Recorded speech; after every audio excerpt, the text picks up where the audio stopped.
Welcome to our deep dive into the fascinating world of emerging mental health research. There's so much happening that's changing how we understand and approach mental well-being. For years, mental health was often shrouded in stigma and misunderstanding. But now, thanks to groundbreaking research and a growing awareness of its importance, we're entering a new era of mental health care. Join me as we explore the latest advancements and what they mean for you. The human brain is often called the most complex structure in the known universe, and for good reason. Think about it. This 3-pound organ inside our heads controls everything we do, think, and feel. And when it comes to mental health, understanding the brain's intricate workings is key. Advanced imaging techniques like fMRI, which stands for functional magnetic resonance imaging, allow us to observe the brain in action like never before.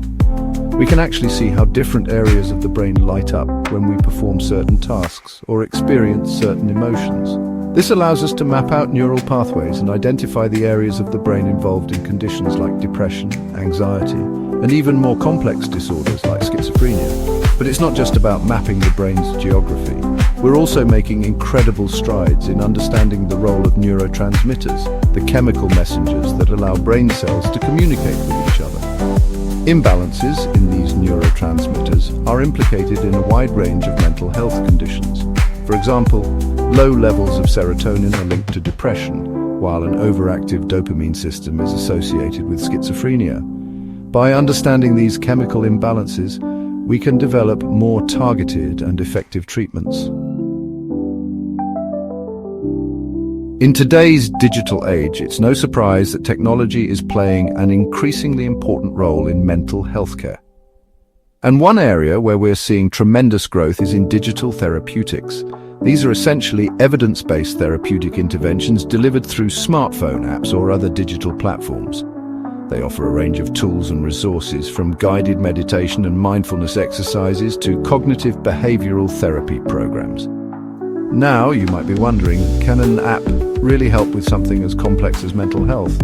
Well, the research suggests that yes, it can. Studies have shown that digital therapeutics can be effective in reducing symptoms of anxiety, depression, and even insomnia, and there are a few reasons why these digital tools are gaining traction. First, they offer unparalleled accessibility. With a smartphone, anyone can access these resources anytime, anywhere, without the need for a referral or appointment. This is particularly important for people in rural areas or those who face barriers to traditional therapy, such as stigma or cost. Second, digital therapeutics offer a level of anonymity that some people find comforting. Many individuals are hesitant to seek help for mental health issues due to fear of judgment or discrimination. With digital tools, they can access support discreetly and at their own pace.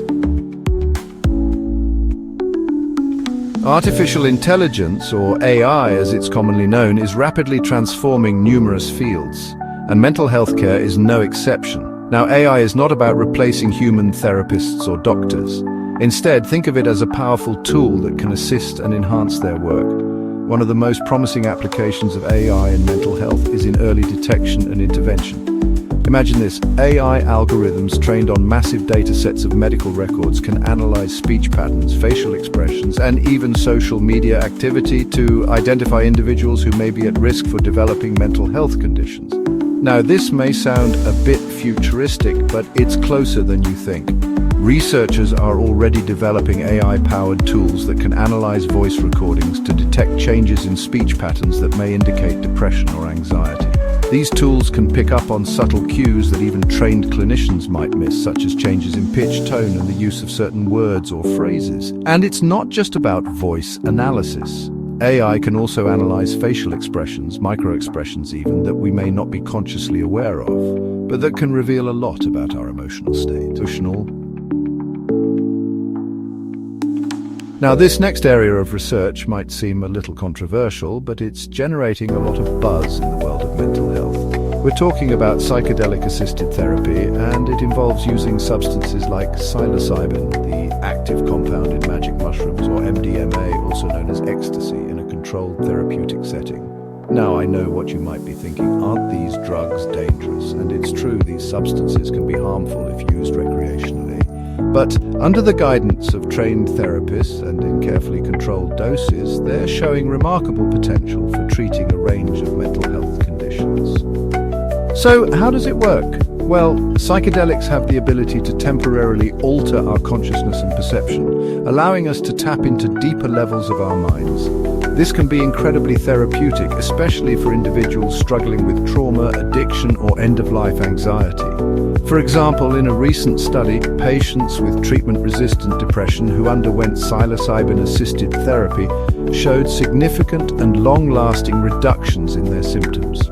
Similar results have been observed in studies using MDMA to treat post-traumatic stress disorder, or PTSD. Now, it's important to note that psychedelic-assisted therapy is still in its early stages of research, and more studies are needed to confirm its safety and efficacy. But the initial findings are promising and suggest that these substances could offer new hope for individuals who haven't found relief through traditional treatments. We often think of our gut as simply responsible for digestion, but it turns out that this complex system plays a much larger role in our overall health and well-being, including our mental health. Emerging research is revealing a fascinating connection between our gut and our brain, what scientists are calling the gut-brain axis. This two-way communication highway between our gut and our brain involves a complex network of nerves, hormones, and, importantly, our gut microbiome. Now, you might be wondering, what exactly is the gut microbiome? Well, it's a vast community of trillions of bacteria, fungi, and other microorganisms that reside in our digestive tract. And while some of these microbes can be harmful, many are incredibly beneficial to our health. They help us digest food, produce essential vitamins, and even play a role in regulating our immune system. But here's where it gets really interesting. Research suggests that our gut microbiome can also influence our mood, our thoughts, and our behavior. For example, studies have shown that people with depression often have different gut microbiome compositions compared to healthy individuals. Social media. We're constantly bombarded with it. On our phones, our computers, even our televisions. It's become an integral part of our lives, connecting us to friends and family, keeping us informed, and providing endless entertainment. But while social media has its benefits, it also has a dark side, one that can significantly impact our mental well-being. On the one hand, social media can be a powerful tool for good. It can connect us with support groups, provide a platform for sharing our experiences, and help reduce feelings of isolation. This can be especially important for individuals struggling with mental health conditions who may feel alone in their struggles. However, the constant comparison, the pressure to present a perfect online persona, and the fear of missing out, or FOMO as it's often called, can take a toll on our self-esteem and fuel feelings of anxiety and inadequacy. Studies have shown a correlation between excessive social media use and increased rates of depression, anxiety, and body image issues, particularly among young people. So, what can we do? Well, it's not about avoiding social media altogether. It's about using it mindfully and setting healthy boundaries. Take breaks, curate your feeds to follow positive and uplifting accounts, and remember that what you see online is often a carefully constructed highlight reel, not a true reflection of reality. The COVID-19 pandemic has had a profound impact on all aspects of our lives, and its effects on our collective mental health are undeniable. Lockdowns, social isolation, job losses, and the constant fear of illness have taken a toll on our well-being, leading to what experts are calling a mental health pandemic. Rates of anxiety and depression have skyrocketed since the start of the pandemic, and healthcare systems have been struggling to keep up with the increased demand for mental health services. The pandemic has exposed the vulnerabilities in our mental health care systems and highlighted the urgent need for increased funding, resources, and support, but it has also spurred innovation and prompted researchers to explore new ways to deliver mental health care remotely. Teletherapy, which involves providing therapy through video conferencing or phone calls, has become increasingly popular, offering a safe and convenient alternative to in-person appointments. While the pandemic has presented unprecedented challenges, it has also forced us to rethink how we approach mental health. For too long, mental health care has been a one-size-fits-all approach, often failing to adequately address the unique needs of diverse populations. It's becoming increasingly clear that factors such as race, ethnicity, gender identity, sexual orientation, and socioeconomic status can significantly influence an individual's experience with mental illness and their access to quality care. Emerging research is emphasizing the importance of culturally sensitive approaches to mental health care. This means taking into account an individual's cultural background, beliefs, and values when developing treatment plans. It also means addressing the systemic barriers that prevent marginalized communities from accessing mental health services. For example, research shows that people of color are less likely to receive mental health care than their white counterparts, and when they do, they often receive lower quality care. This disparity is due in part to a lack of diversity among mental health professionals, as well as cultural stigma and mistrust of the healthcare system. To address these disparities, it's crucial that we increase diversity in the mental health workforce, so that people from all backgrounds feel seen, heard, and understood.